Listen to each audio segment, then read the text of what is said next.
Иә, міне осы асаданың капсуласын ішкелі менде сахар жайына келді.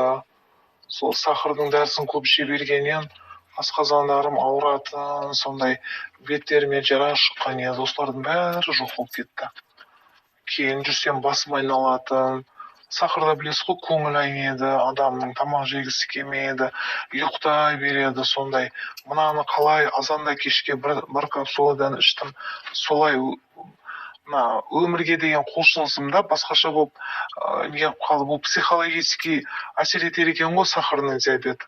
Негізі психологияға әсер етеді екен да, адамда көңіл күй болмай, сондай болып қала береді екен бұл ауруда.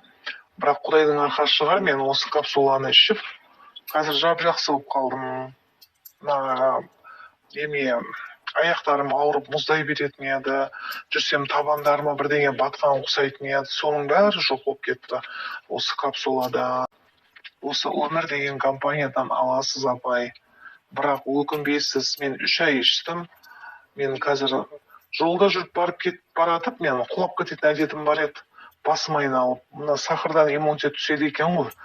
Сол жолда кетіп баратып, өзім басым айналып құлап кетейін деп дуал ұстап қалатын едім. Солардың бәрі жоқ болып кетті, мінекей, Құдайға шүкір, 1 жыл болды. Осы капсула өте жақсы пайда береді.